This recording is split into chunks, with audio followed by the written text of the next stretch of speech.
Today I'm going to tell you a very interesting story about Little Red Riding Hood.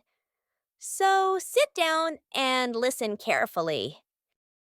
Once upon a time, in a small village, there lived a girl of extraordinary beauty.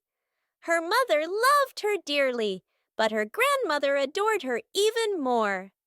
One day, her grandmother sewed a bright red cap for her, and the girl loved it so much that she never wanted to take it off.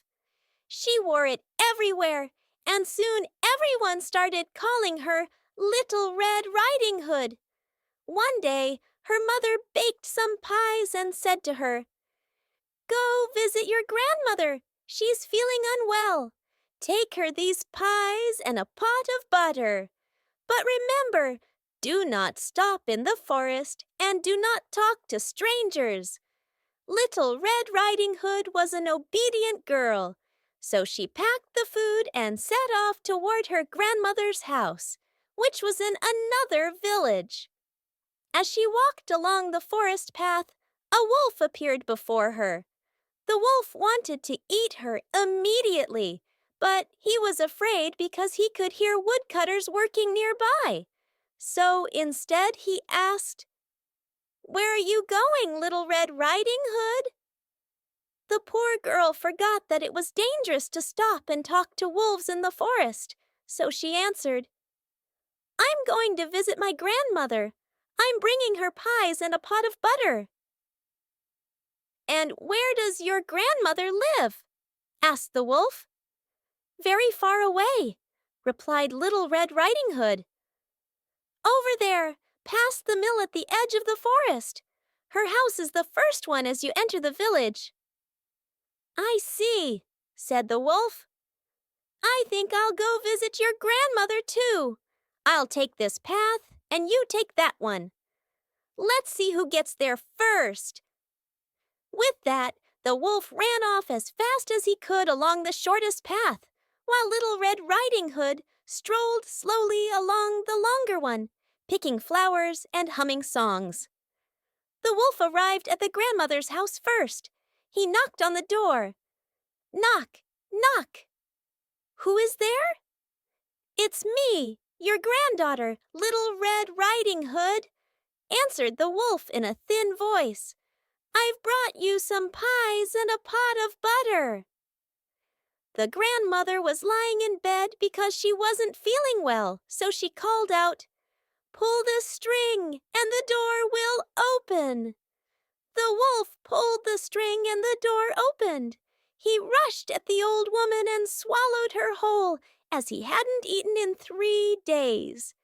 Then he locked the door, lay down in the grandmother's bed, and waited for Little Red Riding Hood. A little while later, the girl arrived at the house and knocked on the door. Knock, knock. "Who is there?"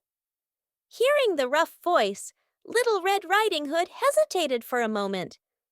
But then she thought that maybe her grandmother's voice was hoarse because she was sick, so she answered, "It's me, your granddaughter, Little Red Riding Hood. I've brought you pies and a pot of butter." The wolf tried to reply in a soft voice, "Pull the string and the door will open." Little Red Riding Hood pulled the string and the door opened. When she entered, the wolf had wrapped himself tightly in the blanket to hide his face. He said, "Put the pies and the butter down, and come lie next to me and rest after your journey." Little Red Riding Hood lay down beside him and asked, "Grandmother, Grandmother, why do you have such big hands?" "To hug you better, my dear." "Grandmother, Grandmother, why do you have such big ears?" "To hear you better, my dear." "Grandmother, Grandmother, why do you have such big eyes?" "To see you better, my dear." "Grandmother, Grandmother, why do you have such big teeth?" "To eat you better." With these words, the wicked wolf jumped at Little Red Riding Hood and swallowed her whole. Fortunately, at that very moment, some woodcutters were working nearby.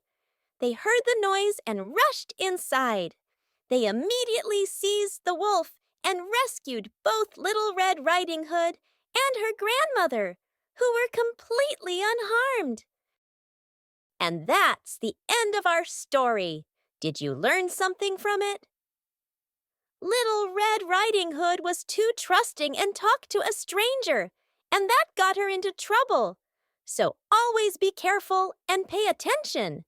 Listen to wise advice and remember that not everyone who seems kind really is. If you enjoyed this story, don't forget to subscribe to the channel so you won't miss the next exciting tales. See you next time.